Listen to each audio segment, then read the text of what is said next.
Hello बच्चों, कैसे हो आप लोग। My name is Alok Pande, your chemistry mentor.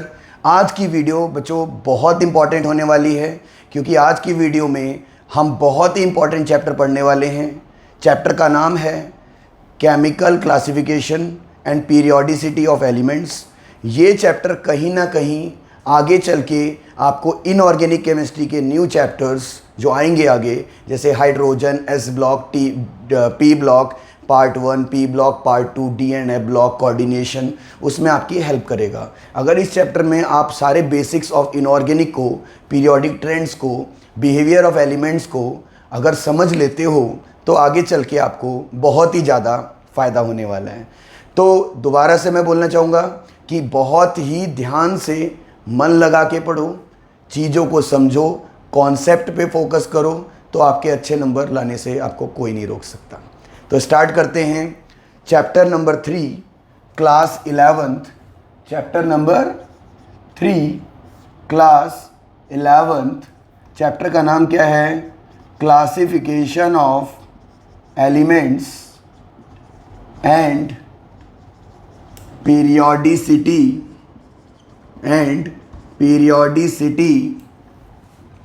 In their properties.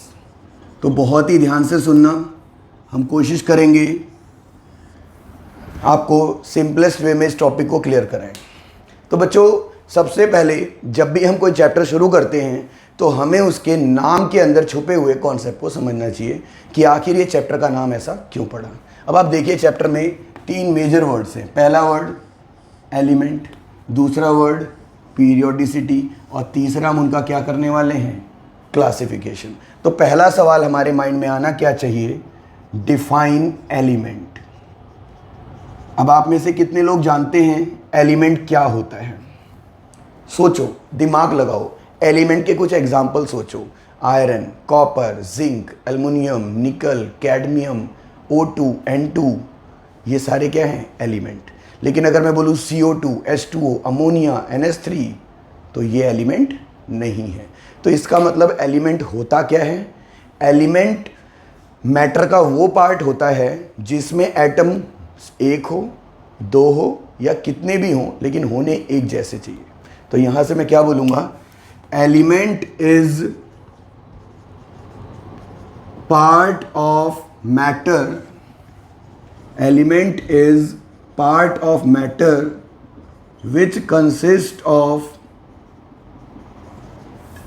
which consists of same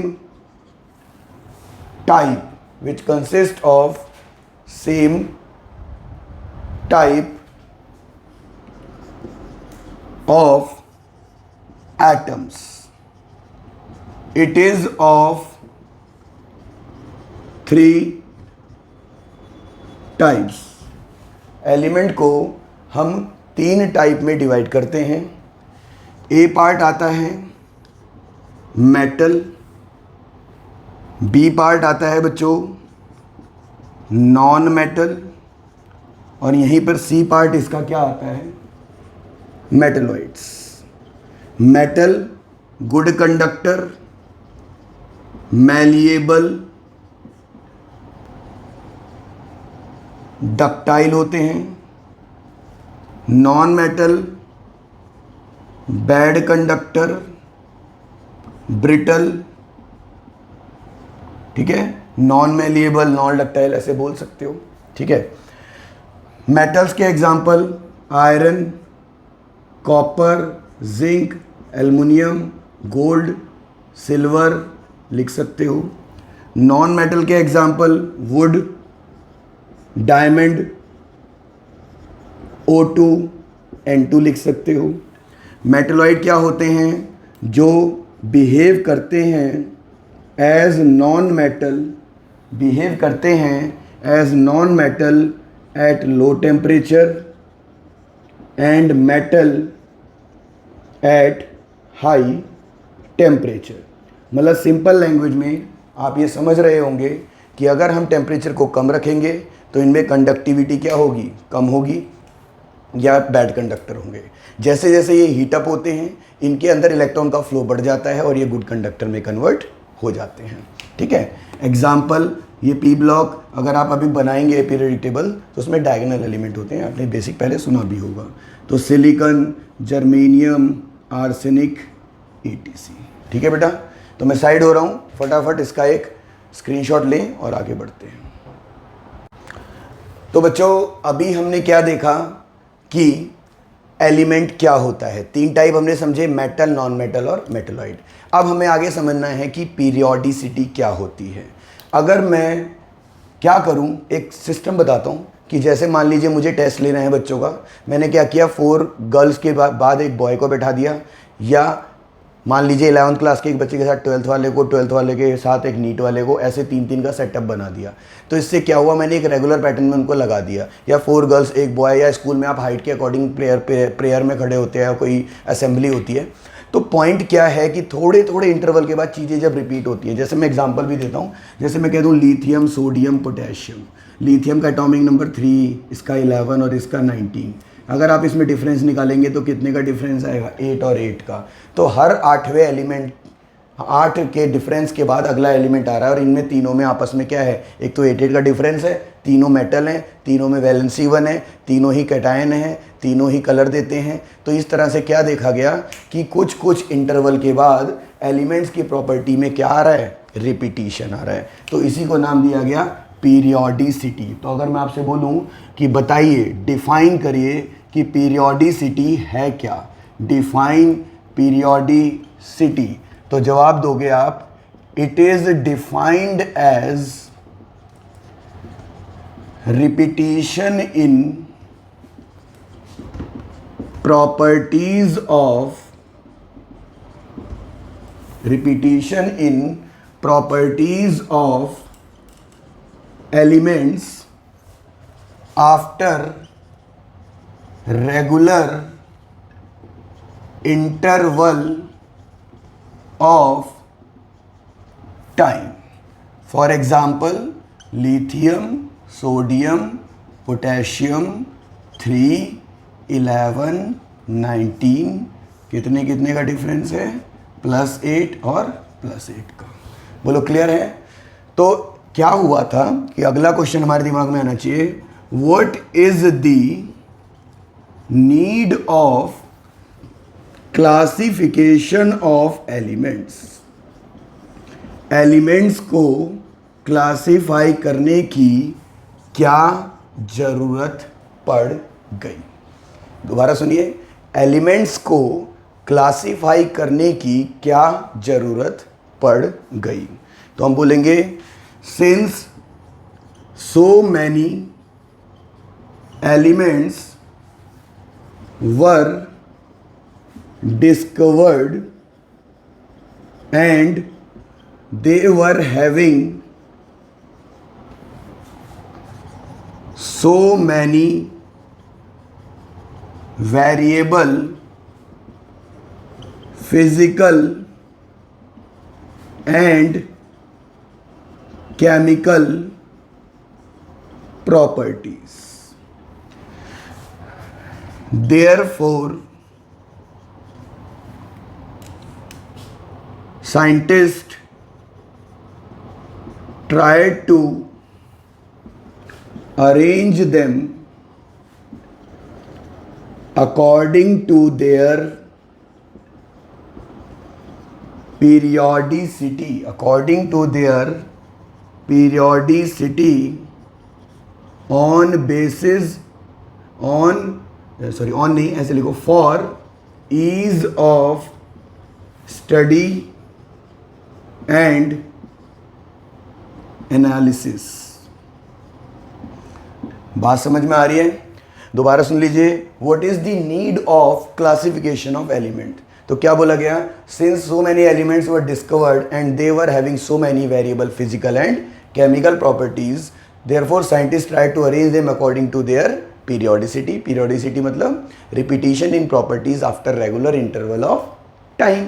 ठीक है, तो क्यों किया ऐसा, जिससे स्टडी जो है वो हो पाए आसानी से और उनका एनालिसिस या आगे फर्दर स्टडीज़ में हेल्प मिल पाए। ठीक है ना, इसको नोट करिए फटाफट। मैं साइड हो जाता हूँ, स्क्रीनशॉट ले लीजिए। चलिए मैं आगे इसको रब कर देता हूँ और आगे बढ़ते हैं बेटा। अब हमारे माइंड में क्या आना चाहिए कि इनको अरेंज करने के लिए साइंटिस्ट ने क्या किया होगा। ऑब्वियसली कुछ ना कुछ सिस्टम जनरेट किया होगा, तो उसको कहा जाता है पीरियोडिक लॉज। तो अब हम पढ़ेंगे डिफाइन पीरियोडिक लॉज। तो ये क्या था? These were laws made for classification of the elements on basis of their periodicity. These were,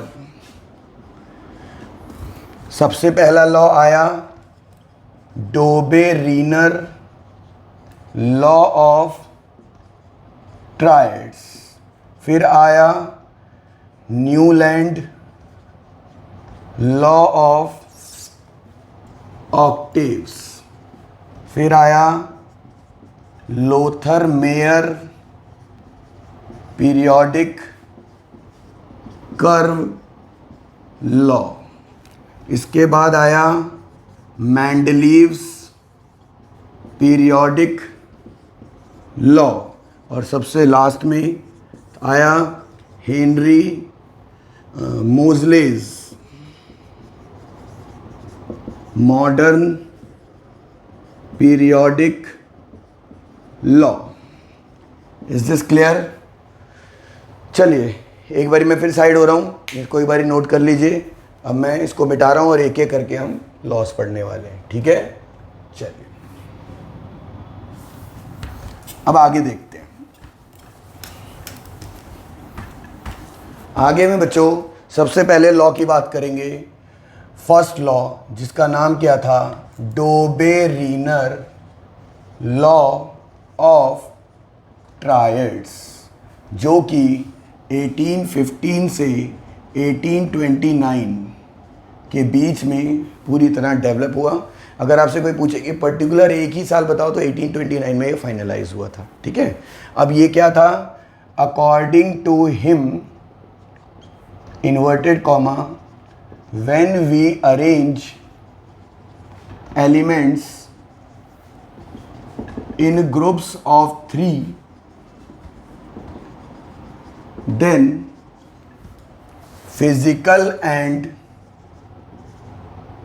then atomic mass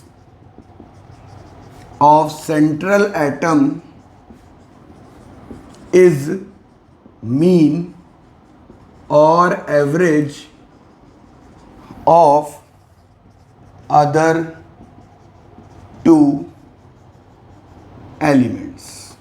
For example, lithium, sodium, potassium, 7, 39, sodium का 7 + 39 डिवाइडेड बाई 2, एवरेज ऐसे ही निकालते हैं ना, 2 को ऐड करके, और फिर टोटल 3 क्या होगा बताइए?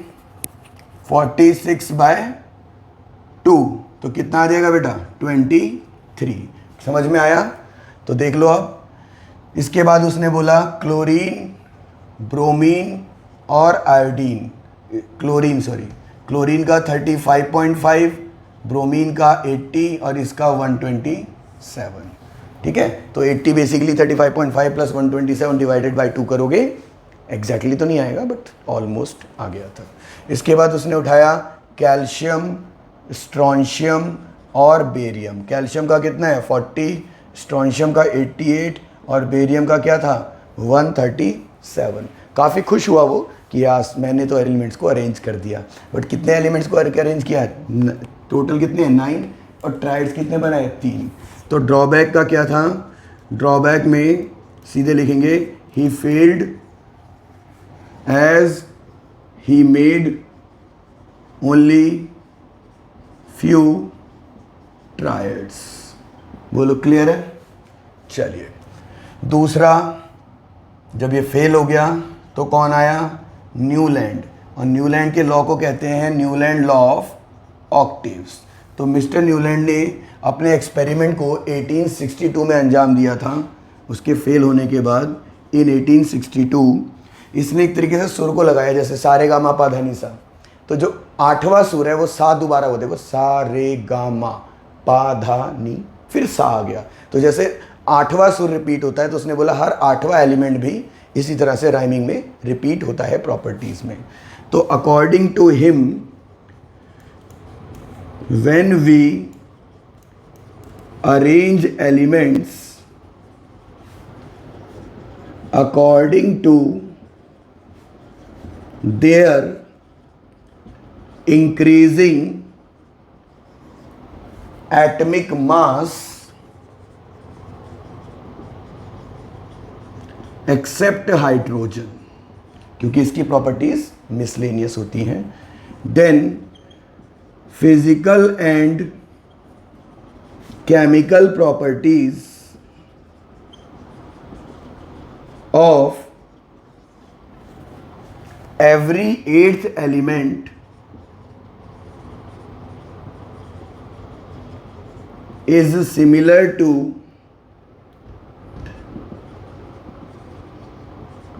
फर्स्ट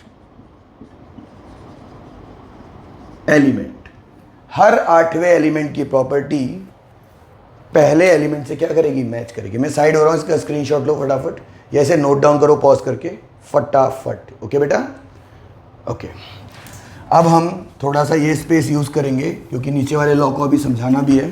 तो इसने कहा कि हाइड्रोजन को अगर हम छोड़ दें तो हर 8वें एलिमेंट की प्रॉपर्टी पहले एलिमेंट की प्रॉपर्टी से क्या करेगी, मैच करेगी।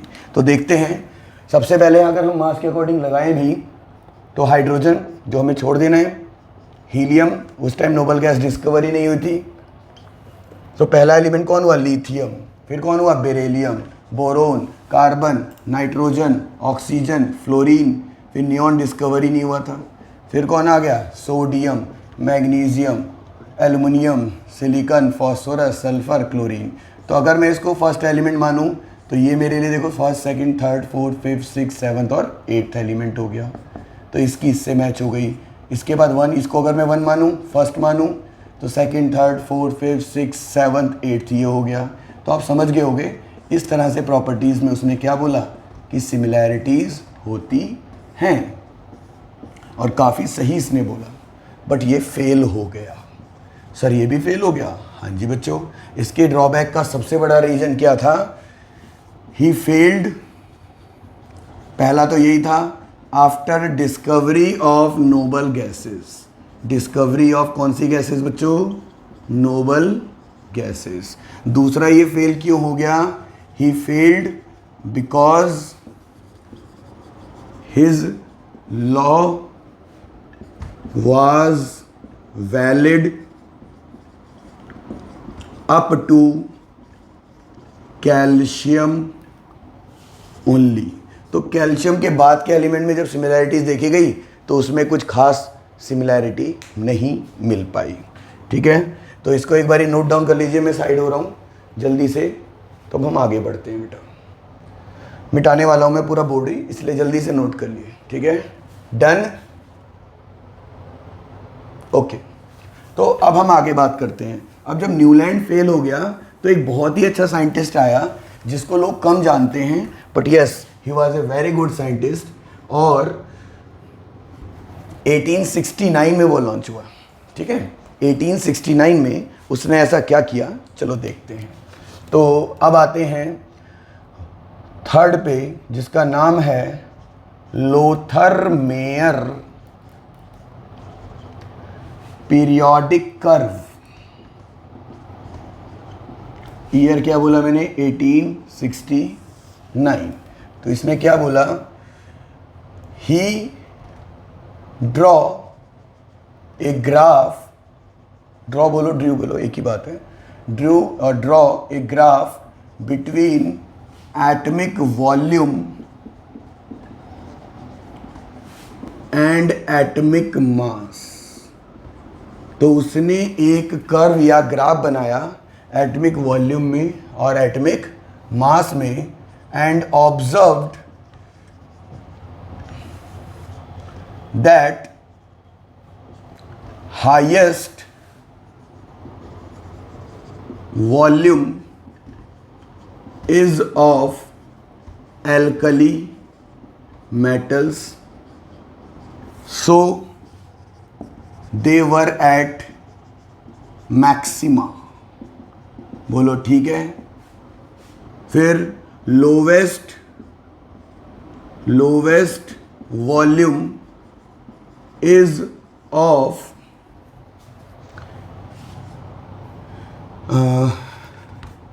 कह सकते हो आप, एक्चुअली क्या था उसके कर्व में, ट्रांजिशन मेटल्स का लोवेस्ट वॉल्यूम था, एल्कली मेटल का हाईएस्ट था, असेंडिंग कर्व में हैलोजन थे और डिसेंडिंग कर्व में एल्कलाइन अर्थ मेटल्स थे। पहले मैं कर्व बनाता हूँ तो ज़्यादा ठीक रहेगा आपको समझाना भी। तो इसने जो ग्राफ बनाया बेटा वो एटमिक वॉल्यूम और एटमिक मास, जिसको आप ए भी कहते हो, तो उसने इस तरह से कर्व बना दिया। तो यहाँ कौन से मेटल थे? एल्कली। यहाँ पे कौन से एलिमेंट थे? एल्कलाइन। यहाँ पे कौन से थे बेटा? हैलोजन। और जो मिनिमा थी यहाँ पे, यहाँ कौन से मेटल थे? Transition metals. ठीक है, तो वही बात मैं कह रहा था कि lowest volume is of transition metals, ascending curve was of halogen, descending curve was of alkaline,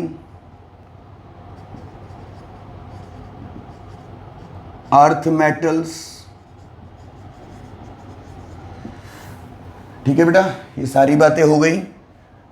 एक और तरीके से भी बोल सकते हो, he also observed that similar property elements were having similar maxima. Sir इसका क्या मतलब हुआ? कुछ नहीं, इन्होंने कर्व बनाया दोबारा से, मान लीजिए वॉल्यूम के बीच में और मास के बीच में, तो उन्होंने देखा कुछ इस तरह से। तो देखा तो जैसे लिथियम है, ये सोडियम है, ये पोटेशियम है, ये बेरिलियम, एग्जांपल दे रहा हूँ। तो जिनका कर्व सेम है तो उनकी प्रॉपर्टीज़ भी क्या होंगी? सेम। बट ये फेल हो गए। अब सर ये फेल क्यों हुए? ड्रॉबैक तो सिर्फ यही था, he couldn't convert curve into tabular form. इतने कर्व को ये टेबल की फॉर्म में कन्वर्ट नहीं कर पाए थे।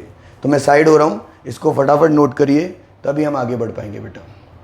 जल्दी से नोट कर लिया? चल, तो जब लोथर मेयर फेल हो गए तब आया अगला साइंटिस्ट, और उस अगले साइंटिस्ट का नाम दुनिया जानती है। सेम ईयर में उन्होंने अपनी टेबल दी, सबसे पहली जो फेमस टेबल थी, है ना, सबको पता है उनका नाम, बताओ? मेंडलीव, है ना। तो अब हमारे आ रहे हैं फोर्थ साइंटिस्ट, जिनका नाम क्या था? Mendeleev periodic law. और ये एग्जाम में बहुत ज़्यादा पूछा जाता है, तो ध्यान से देखना। ईयर अभी भी सेम है बच्चों, 1869। कौन सा सेम है? जो लोथर मेयर ने। तो सेम ईयर में ही इन्होंने अपनी टेबुलर फॉर्म दे दी थी। तो according to him the physical and chemical properties of the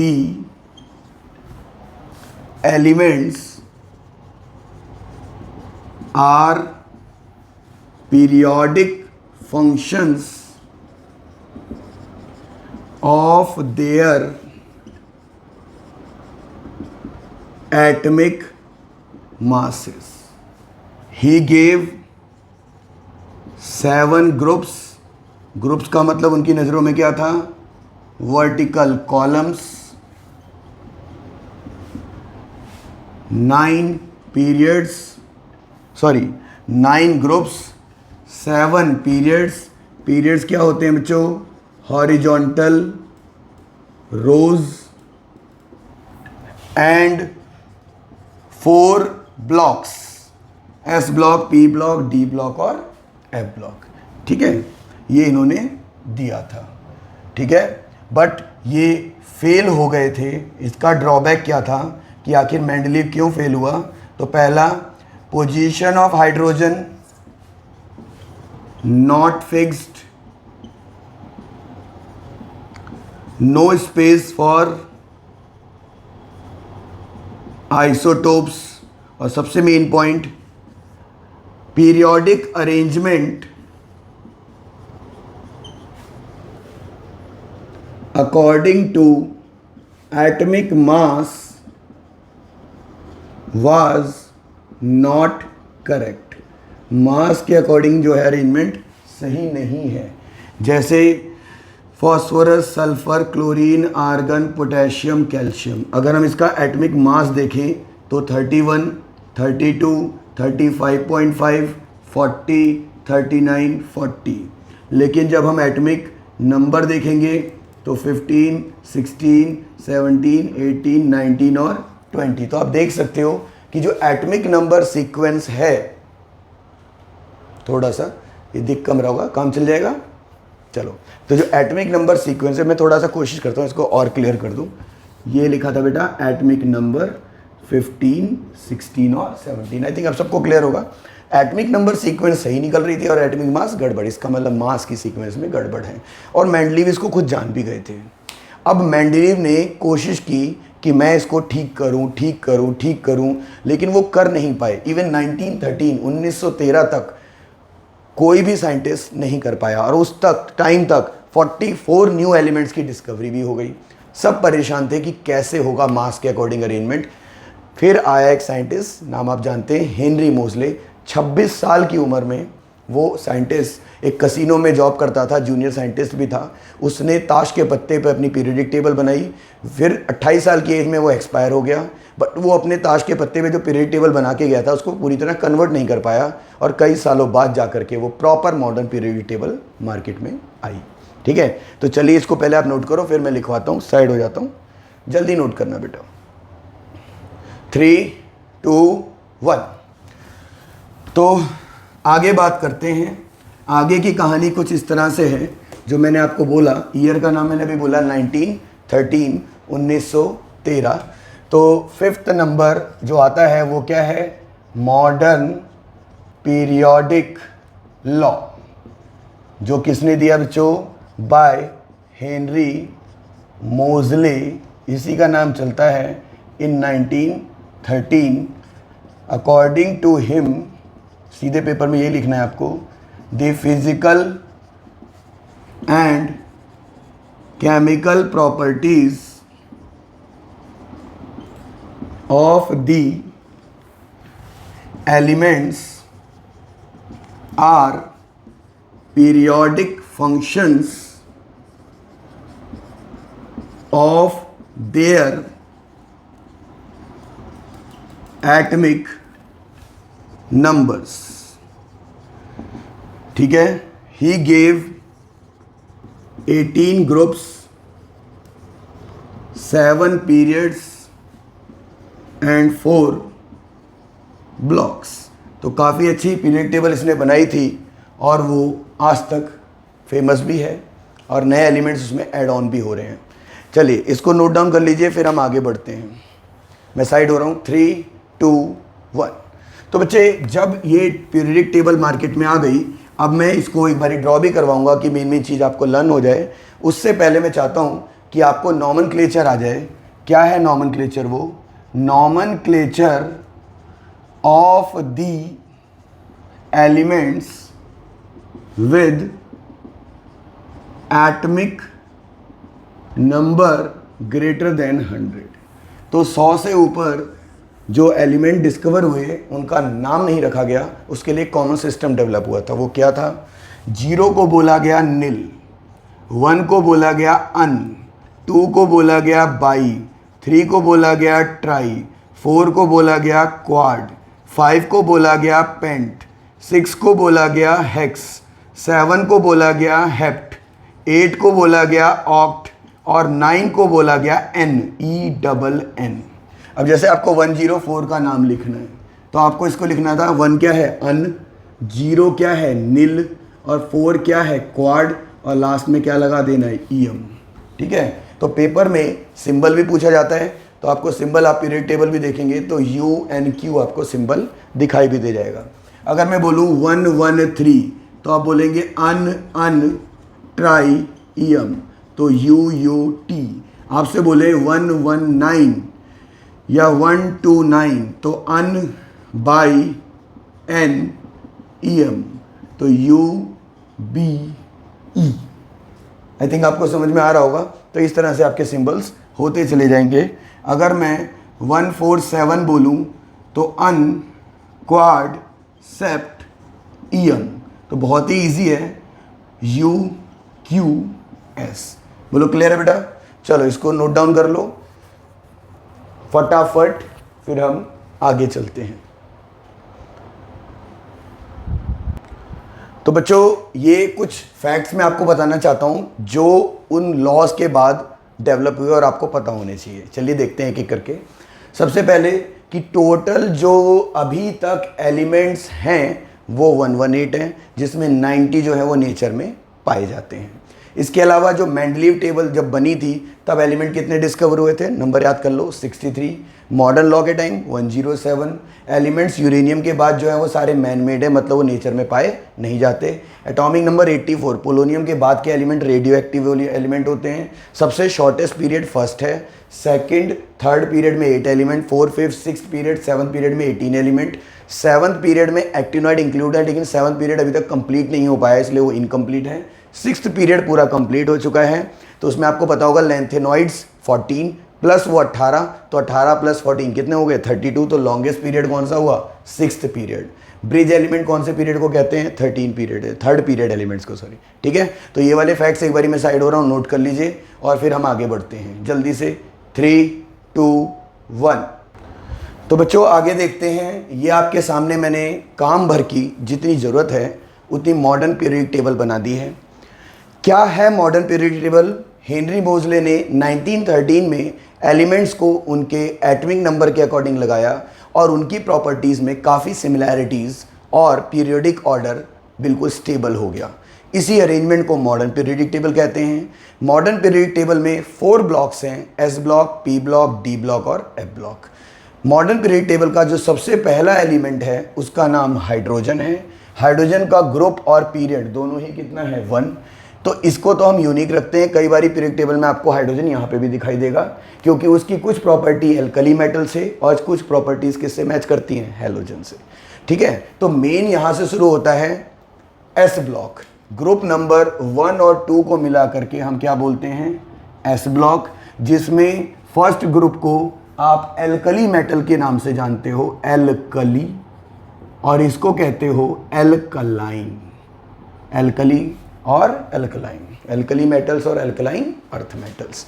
alkali metals में एलिमेंट अगर आप देखें तो lithium, sodium, potassium, rubidium, caesium और फ्रेंशियम है। याद करने का तरीका कई बच्चों को वैसे अलग भी आता हो, मैं अपना बता देता हूँ, लीना की रब से फरियाद। ठीक है, फिर सेकेंड ग्रुप में beryllium, magnesium, calcium, strontium, barium और रेडियम। बेटा मांगे कार, स्कूटर, बाप राजी। अब ये जो लिथियम वाला है इसका आपको एक बार एटॉमिक नंबर याद करना पड़ेगा, 3, 11, 19, फिर क्या लिखा हुआ है, 37, 55 और 87। उसके अगले में एक एक बढ़ाते चले जाएं। ठीक है ना। अब ये तो था आपका एस ब्लॉक। तो एस ब्लॉक में एक एल्कली मेटल है और एक एल्कलाइन अर्थ मेटल। अगर आपसे कोई कहे कि बताइए एस ब्लॉक में क्या क्या आया, तो आप बोलोगे, अगर मैं यहाँ ग्रुप लिख दूँ और पीरियड लिख दूँ आपकी नॉलेज के लिए, तो एस ब्लॉक में ग्रुप आया 1, 2 और पीरियड आया 2 to 7। सही है ना। यहीं पे हम टेबुलर फॉर्म में याद भी करते चलेंगे। इसके बाद आ जाइए, इसके बाद आता है डी ब्लॉक। डी ब्लॉक में आप देख सकते हो कि अगर मैं यहाँ डी ब्लॉक की बात करूँ तो ग्रुप नंबर 3 से लेके 12 तक और पीरियड नंबर 4 से लेके 7 तक। तो पीरियड 4 से 7 तक पाया जाता है डी ब्लॉक में। याद करने में सिर्फ 3D सीरीज़, एक्चुअली इस वाली सीरीज़ को 3D कहते हैं। अभी आपको कॉन्फ़िगरेशन नहीं आती है, मैं आगे वीडियो में बताऊंगा, और अगर आती है तो आखिरी का इलेक्ट्रॉन जिसके 3D ऑर्बिटल में जाता है उसको 3D सीरीज़ कहते हैं। ये हमारे कोर्स में है 12 तक के, या उसके आगे नीट में भी इससे ज़्यादा नहीं पूछा जाएगा। तो क्या है वो scandium, titanium, vanadium, chromium, manganese, iron, cobalt, निकल, कॉपर और जिंक। याद करने का तरीका, साइंस टीचर वेरी क्रूएल मांगे fees, science teacher very cruel मांगे फीस, कम नहीं करती जानकर। हो गया याद। एटमिक नंबर 21 से लेकर के 30 तक, ग्रुप नंबर 3 से लेके 12 तक, पीरियड नंबर 4 से लेके 7 तक। इसी में अगर हम 4D series, 5D series, 6D series कहते हैं। 4D में आता होगा आखिरी इलेक्ट्रॉन, 5D में और 6D में। 4D सीरीज में 12th में अगर क्वेश्चन पूछेगा भी, 11th में तो नहीं पूछता, पूछ भी लिया तो सिर्फ भी बोलेगा कहाँ से कहाँ शुरू है, तो बोलोगे वाइनेडियम से लेकर के कैडमियम तक, 39 से लेकर के 48 तक। ऐसे यहाँ पे एक एलिमेंट है 5D सीरीज में लैंथेनम, जिसका एटॉमिक नंबर 57 है। इसके बाद अगला एटॉमिक नंबर 72 है। इसका मतलब 58 से 71 गायब है, तो वो यहाँ पे आ जाता है, उसे लैंथेनॉइड कहते हैं। लैंथेनम के बाद के एलिमेंट को लैंथेनॉइड नाम दिया गया और उसमें लैंथेनम इंक्लूड नहीं था। तो lanthanoids are 14 elements after lanthanum, जिनका आखिरी इलेक्ट्रॉन किस में जाता है, 5f ऑर्बिटल में। इसलिए इस वाले को आप F ब्लॉक कहते हो। तो F ब्लॉक में अगर आपसे कोई ग्रुप पूछे तो हमेशा ग्रुप क्या बताना, थर्ड ग्रुप। लेकिन पीरियड पूछे लैंथेनॉइड का तो कौन सा पीरियड है, 6th। ठीक है बेटा। सीरियम 58 से लेके ल्यूटेटियम 71 तक, बस इतना ही याद रखना है। सीरियम 58 से लेके ल्यूटेटियम 71, और टोटल एलिमेंट्स कितने हैं बच्चों, 14 एलिमेंट्स। बीच का कोई याद करने की जरूरत नहीं है। इसके बाद आ जाइए, ये कौन सी सीरीज है, 3D, 4D, 5D, तो ये क्या होगी, 6D। एक्टीनियम लिखा हुआ है। इसके बाद रदरफोर्डियम है, जैसे हॉफमियम है, ये भी पता होना चाहिए, ये रदरफोर्डियम है। तो रदरफोर्डियम और एक्टीनियम के बीच के 14 एलिमेंट को एक्टिनोइड कहते हैं, जो कि थोरियम से लेके लॉरेंशियम तक है। और ये भी एलिमेंट कितने होते हैं, 14 एलिमेंट्स, जिनको आप एक्टिनोइड्स के नाम से जानते हो। सेम उनका ग्रुप तो थर्ड रहेगा, लेकिन पीरियड 6 की जगह क्या हो जाएगा, 7। इनका आखिरी इलेक्ट्रॉन 6f ऑर्बिटल में जाता है। अभी मैं आपको कॉन्फ़िगरेशन अगली वीडियो में फिर से समझाऊंगा, तब मैं वहाँ पे आपको जनरल कॉन्फ़िगरेशन और इनके नाम दोबारा से लिखवा दूंगा। ठीक है, तो आगे चलते हैं पी ब्लॉक पे। बच्चा इसके बारे में नॉलेज रखता है। अगर बेसिक्स आपके क्लियर हुए होंगे तो पी ब्लॉक आपको काफ़ी पता होगा। यहाँ मैं पी ब्लॉक में लिख भी देता हूँ कि जो ग्रुप है इनका 2 से लेकर के 7 तक है, और पीरियड इनका ग्रुप जो है वो 13 से 18 तक है, और जो पीरियड है वो इसका 2 से लेके कहाँ तक है, 7 तक। ग्रुप नंबर 13, 14, 15, 16, 17 और 18, जिसमें ग्रुप नंबर 16 को चैल्कोजन, 17 को हैलोजन, और इसको नोबल गैस के नाम से जाना जाता है। नाम कैसे याद रखोगे, boron, aluminium, gallium, indium, thallium, बैगन, आलू, गाजर इन थैला। ठीक है। कार्बन, सिलिकॉन, जर्मेनियम, टिन और लेड। कैसे गए संत पंजाब, कैसे गए संत पंजाब। यहाँ नाइट्रोजन, फॉस्फोरस, आर्सेनिक, एंटीमनी और बिस्मिथ। नहीं पढ़नी है ऐसी सब बकवास। ऑक्सीजन, सल्फर, सेलेनियम, टेल्यूरियम और पोलेनियम, उससे टीपो। Fluorine, chlorine, bromine, iodine, astatine. Father चलो बाहर इन अटलांटा। हीलियम वैसे एस ब्लॉक में होना चाहिए था, क्योंकि इसका आखिरी इलेक्ट्रॉन एस में जाता है, लेकिन फिर भी इसको इसमें क्यों रखा, क्योंकि इसकी सारी प्रॉपर्टीज़ नोबल गैस से मैच होती है। हीना और करीना एक्सरे रंगीन, ये थोड़ा बना नहीं था, अंडरस्टैंड करिए और काम चला लीजिए। इसमें एटमिक नंबर मैंने नहीं लिखा, एक बार देख लो। बोरोन का आपको याद रखना है 5, इसका 13, 31, 49 और 81। बाकी इसमें बढ़ाते रहना, जैसे 6, 7, 8, 9, 10, 14, 15, 16, 17, 18, 32, 33, 34, 35 और 36, 50, 51, 52, 53, 54, 82, 83, 84, 85, 86। तो ये काफ़ी काम आपके आएगी पीरियड टेबल। तो मैं साइड हो रहा हूँ और इस वीडियो को मैं स्टॉप करूँगा। आपको इस टेबल को थोड़ा सा समझना है। जो भी मैंने अभी नाम बोले उनको एक बार दोबारा से सुन के याद करना है। फिर भी मैं एक बार दोबारा रिपीट भी कर देता हूँ। हाइड्रोजन अलग, लीना की रब से फरियाद, बेटा मांग, आराम से बोलूँ, लीना की रब से फरियाद, बेटा मांगे कार स्कूटर बाप राजी, साइंस टीचर वेरी क्रूएल मांगे फीस, कम नहीं करती जानकर, बैगन आलू गाजर इन थैला, कैसे गए संत पंजाब, नहीं पढ़नी ऐसी सब बकवास, उससे टीपो, फादर चलो बाहर इन अटलांटा, हीना और करीना से रीना या एक्सरे रंगीन, जो आपको याद करना है। 4 ब्लॉक हो गए, S block, P block, D block और एफ ब्लॉक। चलिए आज की वीडियो काफ़ी है, मिलते हैं अगली वीडियो में। Thank you so much for watching my video and just ध्यान से पूरी एक एक चीज़ समझें और पूरे मन से पढ़ेंगे तो केमिस्ट्री आपको बहुत आसान लगेगी। केमिस्ट्री का एक ही बात है, ज़्यादा नहीं पढ़ना, ज़्यादा बार पढ़ना है, ठीक है।